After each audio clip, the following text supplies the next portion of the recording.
Bismillahirrahmanirrahim. Assalamu alaikum.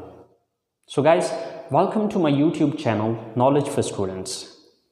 So guys, आज हमारा English सीखने का पहला दिन है और ये जो इंग्लिश है ये बेसिकली मैं बिल्कुल बेसिक लेवल से स्टार्ट कर रहा हूँ।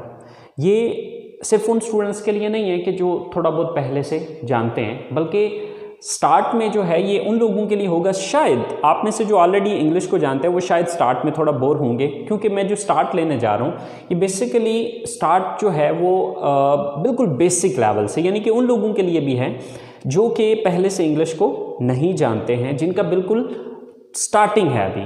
तो ये स्टार्ट वहाँ से मैं करूँगा और with the passage of time Aahista Aahista हम नेक्स्ट अपर लेवल की तरफ जाएंगे। लेकिन स्टार्ट में शायद आप लोग थोड़ा बोर होंगे, लेकिन इंशाल्लाह उम्मीद करता हूँ कि आप लोग आगे की क्लासेस को एंजॉय करेंगे।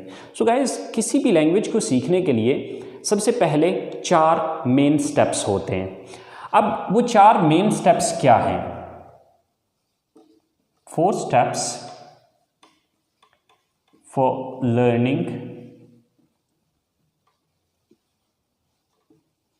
इंग्लिश।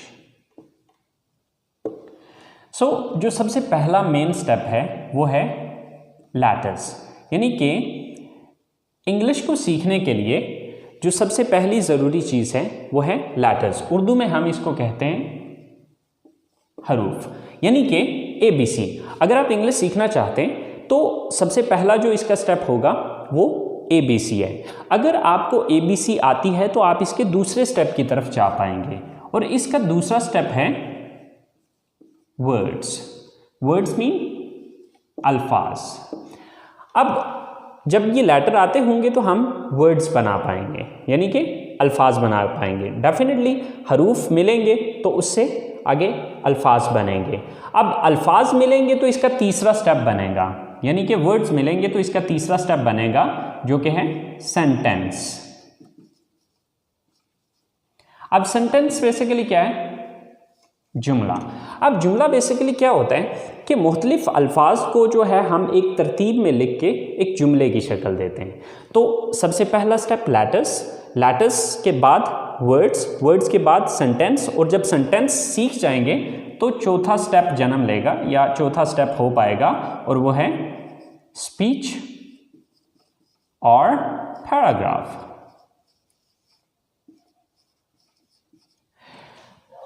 अब जैसे कि मिसाल के तौर पे अब लेटर्स हैं, तो letters mean A, B, C so on, ये Z तक जाएंगे, ठीक है। अब ABC आती होगी तो हम वर्ड्स बना पाएंगे। फॉर एग्जाम्पल जैसे कि एक वर्ड है कैट, CAT, कैट। अब फर्ज करें कि हमें ABC आती नहीं है तो हम इसको कैसे पढ़ सकते हैं, या कैसे हम ये समझ पाएंगे कि ये क्या लिखा हुआ है? Same like that there is one more word, table, TABLE। अब देखिए कि अगर हमें स्पेल ही नहीं आते तो हम इससे ये कैसे लफ्ज़ बना सकते हैं? इसी तरह से जब ABC आती होगी तो हम वर्ड्स बना पाएंगे। जब वर्ड्स आते होंगे तो वो जुमले की शक्ल इख्तियार करेंगे। मिसाल के तौर पे हमारे पास एक जुमला है, I go to college। अब ये 4 वर्ड्स मिले तो तब जाके एक सेंटेंस बना, एक जुमला बना। तो अब इसको जुमले की शक्ल हम तब देंगे जब अल्फाज आते होंगे। तो जब अल्फाज ही नहीं आते तो हम इसको जुमले की शक्ल कैसे दे सकते हैं? तो ये चीज़ आपने जहन में रखनी है कि जो अगला स्टेप है वो पिछले स्टेप से लिंक्ड है। अगर पिछला स्टेप नहीं आता तो आप किसी सूरत भी अगले स्टेप की तरफ नहीं जा सकते। सो गाइज, सबसे पहली चीज़ कि आपको लेटर्स आने चाहिए, जो कि ऑलमोस्ट हम सबको आते हैं। दूसरा स्टेप है वर्ड्स। वर्ड्स भी बहुत से स्टूडेंट्स को आते हैं और बहुत से वर्ड्स मैं खुद भी आपको सिखाऊंगा। अब वर्ड्स के बाद तीसरा स्टेप होगा सेंटेंस मेकिंग, और ये चीज़ इंशाल्लाह मैं आपको सिखाऊंगा। अब जब सेंटेंस मेकिंग आप सीख जाएंगे तो उसके बाद ऑटोमेटिकली स्पीच या पैराग्राफ की शक्ल इख्तियार कर लेगा। जब आप डिफरेंट सेंटेंसेस को एक पैराग्राफ की सूरत में लिखेंगे तो वो ऑटोमेटिकली एक स्पीच की शक्ल या पैराग्राफ की शक्ल इख्तियार कर लेगा। चलें गाइस, सबसे पहले आगाज़ करते हैं कुछ अल्फाज सीखने से, और अल्फाज के बाद फिर हम जुमलों की तरफ जाएंगे। तो सबसे पहला जो लफ्ज़ है हमारे पास वो है मैं। मैं की इंग्लिश होती है आई। उसके बाद है हम की इंग्लिश होती है वी। उसके बाद तुम या आप की इंग्लिश होती है यू। इसके बाद है वो, यानी कि वो ज़्यादा लोग, वो लड़के भी हो सकते हैं, वो लड़कियां भी हो सकती हैं और मिक्स भी हो सकते हैं, यानी कि वो जमा, दे। वो एक लड़का, यानी कि जब कोई सिंगल मर्द है या कोई सिंगल आदमी है या कोई लड़का है तो उसके लिए हम इस्तेमाल करेंगे ही। वो एक लड़की, अगर वो अकेली लड़की होगी या औरत होगी तो उसके लिए शी। और ये के लिए इट। इसके बाद है मुझे की इंग्लिश है मी। हमें की इंग्लिश है अस। तुम्हें या आपको, इसकी इंग्लिश है यू। उन्हें, यानी कि उन ज्यादा को, देम। उसे, यानी कि उसे एक लड़के को, हिम। और उसे, यानी कि उसे एक लड़की को, हर। तो लफ्ज़ है जाना की इंग्लिश है गो। आना काम करना, वर्क खरीदना, बाय देखना,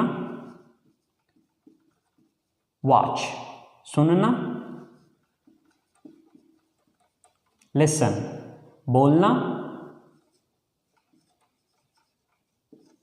स्पीक पढ़ना, रीड लिखना, राइट पहनना, वियर खाना, ईट बताना, टेल पूछना, आस्क पकाना, कुक। सो गाइस, ये चंद एक अल्फाज हैं जो कि मैंने आपको बहुत कम से, बट ये बेसिकली हमने चूँकि अपनी क्लास का आगाज़ करना है तो अपनी क्लास का आगाज़ करने के लिए ये अल्फाज हमारे लिए बहुत हैं। आपने ये अल्फाज तैयार करने हैं। जब आप ये अल्फाज तैयार कर लेंगे तो इंशाल्लाह कल हम अगले स्टेप पे जा पाएंगे, जो कि हमारा अगला स्टेप है जुमला बनाना, सेंटेंस मेकिंग। जब ये हमारे पास अल्फाज होंगे तो तब हम जुमले बना पाएंगे। सो गाइस, आज का काम यहीं पे ख़त्म करते हैं। इंशाल्लाह ज़िंदगी रही तो आप लोगों के साथ अगली क्लास में मुलाकात होगी। अपना ख्याल रखिएगा। अल्लाह निगहबान।